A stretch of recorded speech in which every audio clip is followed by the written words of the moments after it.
Good evening, I'm Jess De Los Santos. The big stories tonight. 13 of the close contacts of the country's first case of the British variant tested positive for COVID-19, including his girlfriend and mother. But no final word yet if they're positive for the infectious variant. Results are expected to be out this week. The local FDA is backtracking on an earlier statement. The agency says emergency authorization is needed before donated shots can be used. The vaccine czar also confirms that the 500,000 shots to be donated by China are from Sinovac. The Defense Secretary says there's no point consulting the University of the Philippines in terminating the 1989 accord. Meanwhile, a similar accord with the Polytechnic University of the Philippines is also in danger of being scrapped. The U.S. is just a few hours away from officially welcoming their new set of leaders. Incoming President Joe Biden and incoming Vice President Kamala Harris. Outgoing President Donald Trump acknowledged a new administration taking over, but did not mention Biden's name. And it's not just the Bidens re-entering the White House. The incoming First Family's furry friends will restart a long-standing tradition of having presidential pets.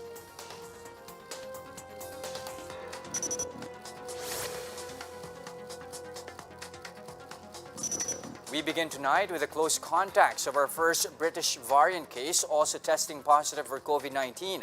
The Philippine Genome Center has yet to determine if they have the more contagious strain. Greg Gregorio with a big story. Some close contacts of the country's first British variant case have also tested positive for COVID-19. His girlfriend turned out positive after a retest. His mother, who had no physical contact with him, also tested positive. A healthcare worker who attended to the first case also became COVID-19 positive. But the health department says the swab test may have detected remnants of the virus since the health professional already tested positive back in December. 10 of the index cases co-passengers aboard flight EK332 when he returned to Manila from Dubai on January 7 also had positive results. 8 already tested positive upon arrival. The other 2 turned out positive after a second test. Maaring yung timing ng pagtetest, no? Maaring nung dumating yung tao, for example, galing siya sa ibang bansa, dumating siya, negative siya dito, maaring nag-i-incubate pa lang sa kanya, no? Hindi pa nag-uumpisa yung sakit at nandun pa lang sa kanyang sistema. The 8 co-passengers who immediately tested positive upon arrival will be reswabbed, since their initial specimens can no longer be sent for gene sequencing. Their specimens have high cycle threshold value, which translates to a low viral load, making it difficult to detect the new variant. The samples from the others, however, have been sent to the Philippine Genome Center to determine if they have the more infectious variant. Mas maganda, mas ideal, yung talagang mataas or mababa ang CT value para mas makasama sa sequencing and mas accurate ang result natin. The PCG is expected to release a sequencing result this week. The index case is still in isolation and remains in stable condition. 4 more of his co-passengers have yet to be tracked down. But while he remains to be the sole case of the British variant in the country, authorities are on the lookout for other infectious variants, like the South African variant. South Africa has had its first 501Y.V2 variant back in October, a month after it triggered a second wave in the country. South Africa's health department says their variant is 50% more transmissible than the original. Its affinity and its ability to bind to the human cell is now stronger. And that's what enables it to become a more efficient virus in the way it transmits. South Africa already has 1.3 million infections, but they're already seeing a downward trend. This week has seen some promising signs of decline in transmission. Yesterday, we noted a 23% decrease in new cases nationally compared to 7 days prior. South Africa attributes it to their citizens' adherence to minimum public health standards. For News 5, Greg Gregorio, we are One News. President Duterte has ordered vaccine czar Carlito Galvez to divulge information on the vaccine procurement to Senate leaders. Malacanang says Galvez has also been instructed to walk out on senators should the hearing on the vaccination plan become verbally abusive. This comes amid calls for transparency over the government's ongoing deals with Chinese manufacturers. Senate President Tito Soto denies that their past hearing had been abusive. He says the Senate just wants to make sure the shots are priced appropriately. The Senate hearing on vaccines will resume Friday. Soto is set to meet with Galvez and Senators Ping Lacson and Bato de la Rosa.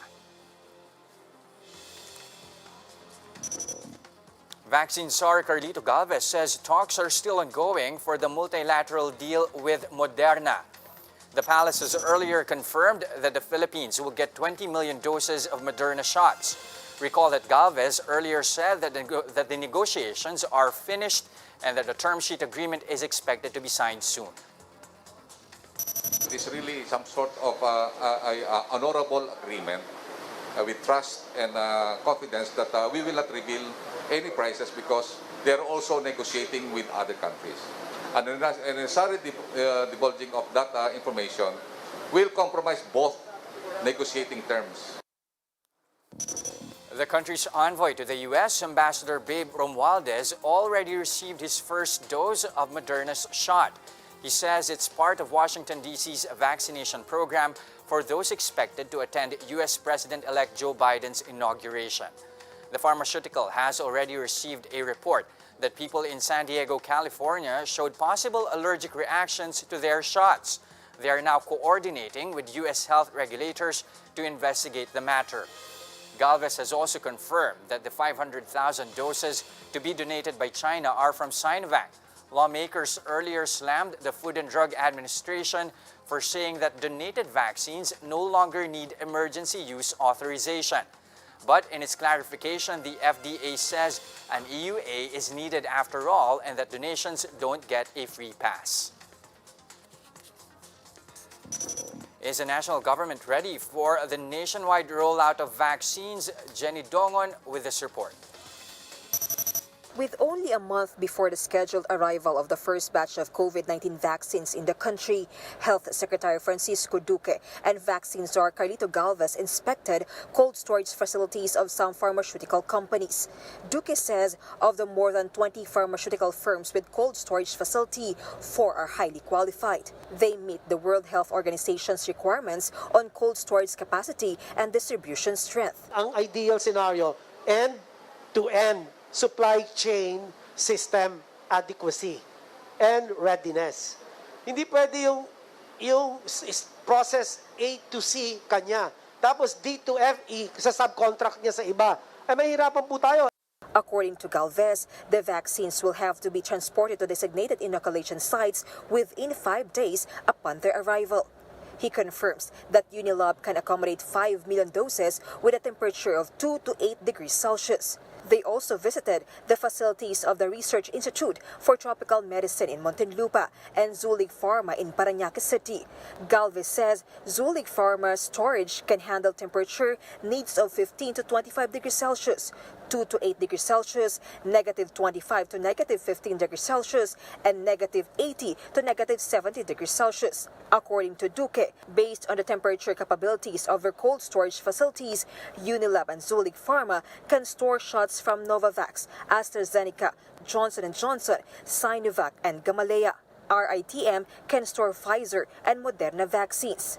Galvez says, aside from cold storage, these companies will also handle the transportation of the jobs to designated sites without compromising the efficacy of the doses. They will provide the vaccines. So meaning they already have a service provider that they contacted, and that's the way they will deliver the vaccine. Particularly Pfizer and Moderna, these are the most critical ones, and we will make. Based on the delivery and the vaccine itself, we will obviously make sure that it's packed according to the requirements. So if it's Pfizer and it's -80, it will be packed with dry ice, and there are temperature loggers, and then it will be dispatched to the centers. We have capacity here in Metro Manila. We have also capacity in Cebu and Davao, and we have validated packaging methods that will last for 2 to 8 up to 4 days.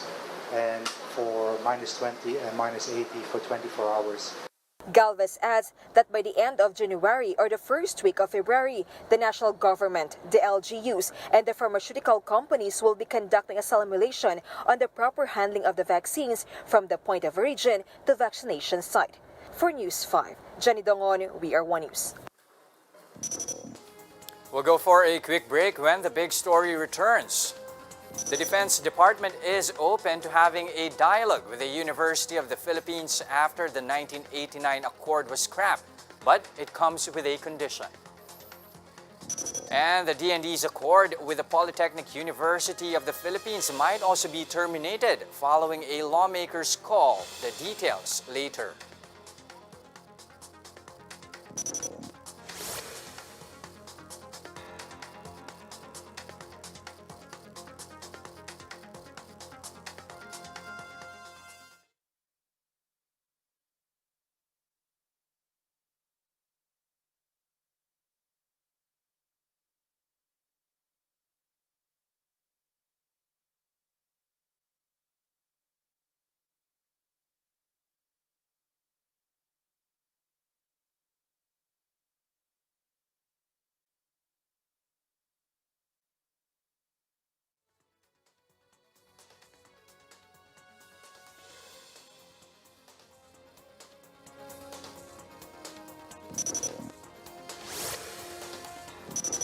Good evening, I'm Jess De Los Santos. You're still watching The Big Story.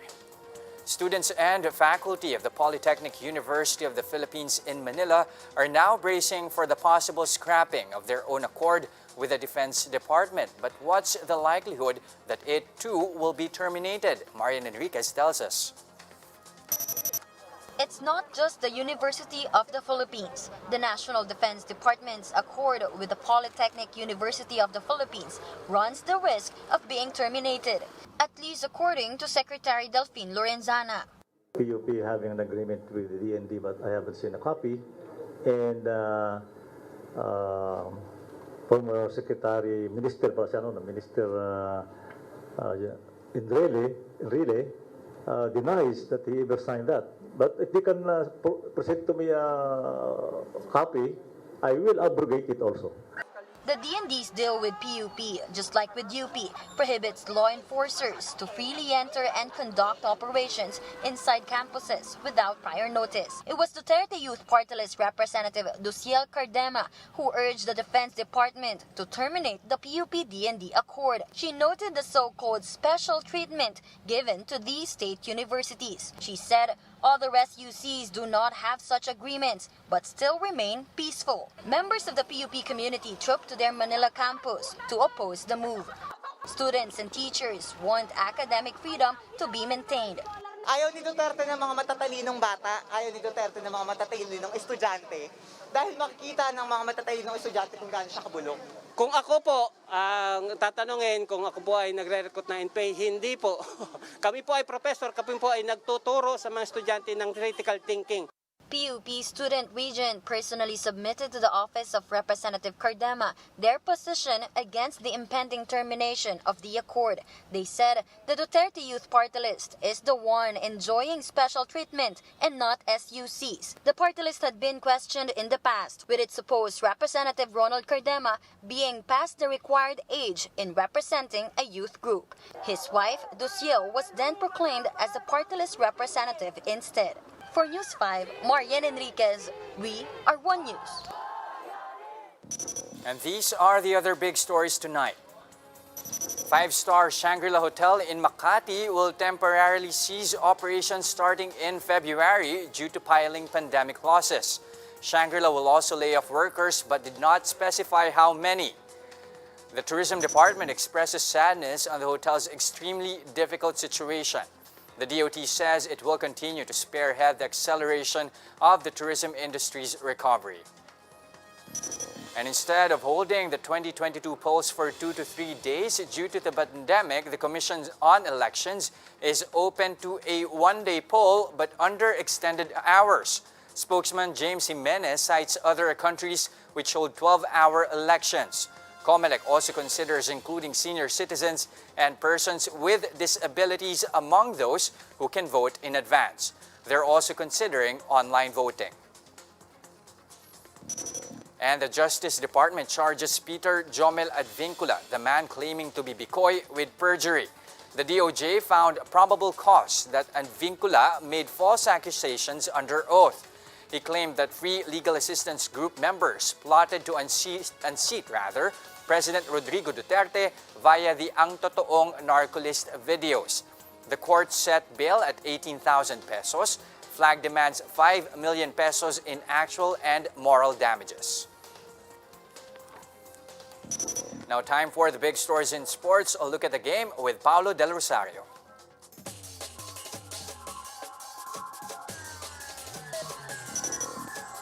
Thanks, Jess. Let's fly to Salt Lake City, where Donovan Mitchell and the Utah Jazz face Zion Williamson and the New Orleans Pelicans.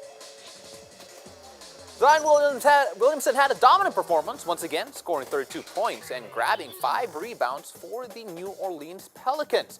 But the coast was clear for Donovan Mitchell in the game, not only scoring the basketball, but locating his teammates perfectly as well. With a pass like that, Mitchell finishes with 28 points, 7 rebounds, and 4 assists for the Jazz. Of course, Utah found the bottom of the rim in the third quarter as they cruised to score 36 points to the Pelicans' 20. Jordan Clarkson adds 18 points, 6 rebounds, and 6 assists off the bench for the Jazz to extend their game-winning streak to 6 games. With the victory, the Jazz move into the second spot in the Western Conference standings. They are now tied with the Los Angeles Clippers, trailing half a game behind LeBron James and the Los Angeles Lakers. The Jazz hosts the Pelicans once again on Friday, Manila time. Be sure to catch the NBA regular season action tomorrow on NBA TV Philippines. Luka Doncic and the Mavs travel to Indiana to face the Pacers. It's a showdown between the top guards in the league, Ja Morant and Damian Lillard. And a matchup between 2 Eastern Conference Titans, Jason Tatum and the Boston Celtics, against Joel Embiid and the Philadelphia 76ers. That's it for the latest in the world of sports. Catch us again later at 9:30 p.m. on One News and One Sports Plus. My name is Paulo Del Rosario. This has been The Game. Back to you, Jess.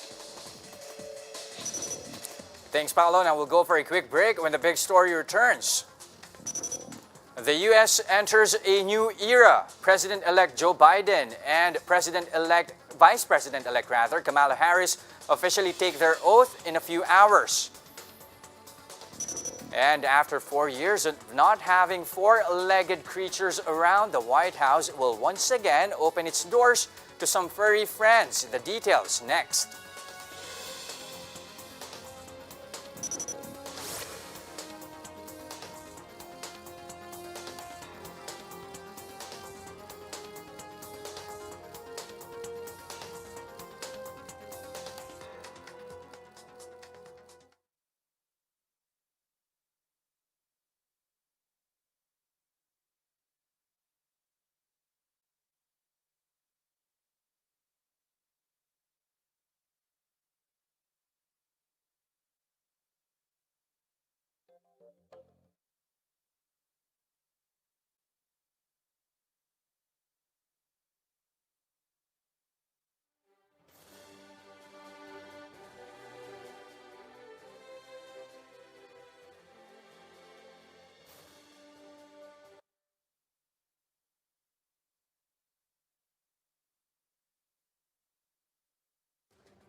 And you're still watching The Big Story. I'm Jess De Los Santos.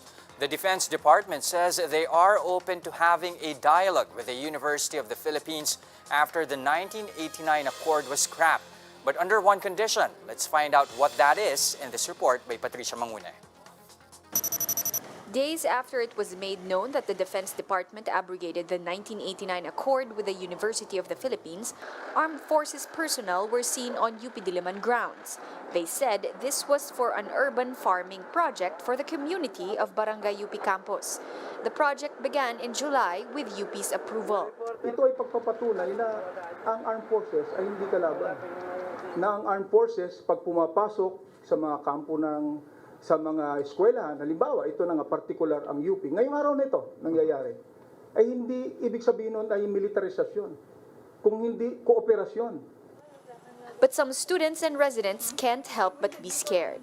And I just felt so threatened talaga. Kasi at any point, kahit wala ka namang ginagawa, baka sitahin ka nila, tatanungin ka kung UP student ka. Para maging secured lang din ng lugar siguro. Kahit may barangay naman, wala rin minsan nagagawa. Obsolete. This is how Defense Secretary Delfin Lorenzana describes the 1989 accord between the DND and the University of the Philippines. Given this, he sees no point in consulting the state university. It is a meeting of two minds. Kung kaya na rin isa, I think consultation is actually it's not needed. It's useless. No? But he is not closing his doors for a dialogue with UP President Danilo Concepcion. I am willing to talk to him, pero sagutin muna nila kung bakit namatay itong mga taong ito na kasama ng EPA. This is a list of students of UP from all UP campuses. If they can explain that, we will talk. If not, then forget it. The Armed Forces of the Philippines says the accord limits their legitimate operations, potentially affecting their operations related to the war on drugs. Hindi natin po pwedeng gawin nang hindi tayo kinakailangan, nang hindi tayo nagpapaalam o kumukuha ng permiso sa administrasyon ng University of the Philippines, sa OIC, o kung sino mang merong kapangyarihan na mag-grant nito. It's even violative nga of public policy. The DND and the AFP assures no military camps or stations will be set up inside the campus. They vow not to commit abuses or infringe on students' rights. We do not suppress legitimate dissent. Ang ayaw namin ay itong mga nagtatago dyan at nagre-recruit ng mga bata, binibigyan ng baril. Pagkalabas nga nung statement ni SND, abrogating it, nag-rally sila eh. Nakakita ba kayong may hinuli sa kanila? UP Diliman Chancellor Fidel Nemenzo admits that he did not expect the abrupt termination of the agreement. Without any consultation or advice, bigla na lang nalaman namin na alana. When it was serving both institutions well for more than 30 years. The Integrated Bar of the Philippines president, in an interview with the chiefs, said UP should have been consulted first. If you talk about legalities, the DND can actually terminate it. The PNP, however, said a similar agreement between the DILG and UP is still in effect, so they cannot simply enter UP campuses without permission. The PNP leaves the decision to the DILG whether to keep the agreement or terminate it as well. For News 5, Patricia Mangune. We are One News.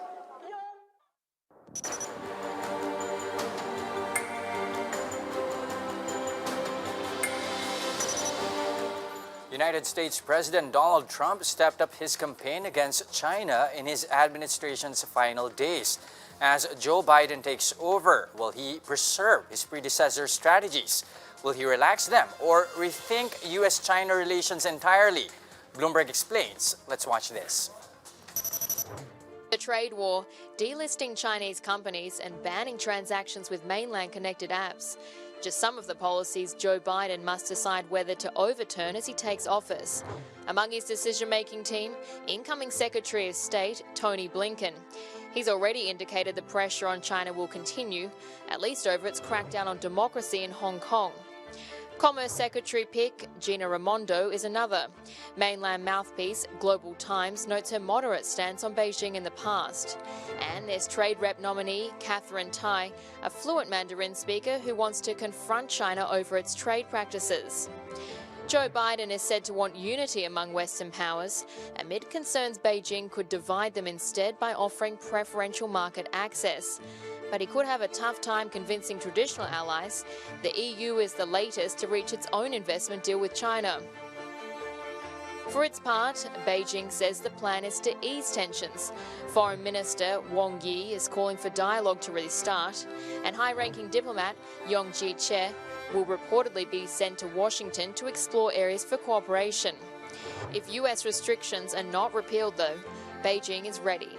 New rules mean the government can prohibit the application of foreign laws to its companies, including those issued by the United States. Joe Biden says he's not planning any immediate moves, a sign perhaps that the tools used by Trump against China are still on the table. Now, should that trade war escalate, then the Philippines might be left as collateral damage, at least according to economist and pamantasan ng lungsod ng Maynila President Emmanuel Leyco. Speaking on Business World Live, Leyco says there's a possibility that the U.S. will restrict Philippine products linked to Chinese imports. But Leyco noted that the trade war will not have a direct impact on the Philippines. When we export to the U.S., they also impose certain rules and regulations. They might impose also stricter rules against our trade relations with China. Right now, I don't see any major change, but there are possibilities that might happen when they escalate the trade war among the two countries. Necessarily, the Philippines might be a collateral damage. Now, it's a dawn of a new era over in the United States as President-elect Joe Biden formally takes office. Outgoing President Donald Trump also gave his farewell speech. Without naming Biden, he wished the new administration good luck. He insisted that the best is yet to come for Americans after his so-called success in office. I go from this majestic place with a loyal and joyful heart, an optimistic spirit, and a supreme confidence that for our country and for our children, the best is yet to come. Thank you and farewell. God bless you. God bless the United States of America. At a lighting ceremony in Washington hours before they formally take office, President-elect Joe Biden and Vice President-elect Kamala Harris honored the nearly 400,000 Americans who died from COVID-19. The two officials reflected on the loss experienced by Americans in the past year due to the pandemic. Biden has made plans to make COVID-19 relief a top priority in his first day in office. To heal, we must remember. It's hard sometimes to remember, but that's how we heal. It's important to do that as a nation. That's why we're here today. Between sundown and dusk, let us shine the lights in the darkness along the sacred pool of reflection. Remember all whom we lost. My abiding prayer is that we emerge from this ordeal with a new wisdom, to cherish simple moments, to imagine new possibilities, and to open our hearts just a little bit more to one another.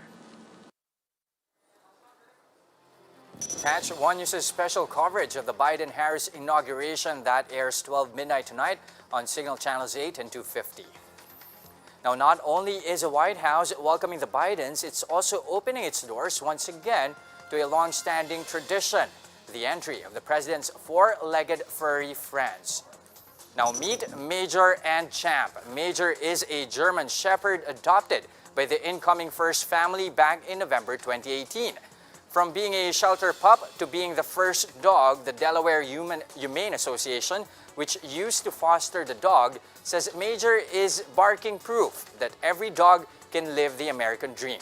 Major will also be the first rescue dog to ever live in the White House. Champ is also a German Shepherd. It joined the Bidens in 2018. Outgoing President Donald Trump was the first person in more than a century not to have a pet of any kind. And that wraps up today's big story. Catch us again tomorrow at 8 p.m. on Signal Channels 8 and 250. Please like our Facebook page, One News, for more in-depth analysis. Visit our webpage, onenews.ph. I'm Jess De Los Santos. We are One News. Good evening.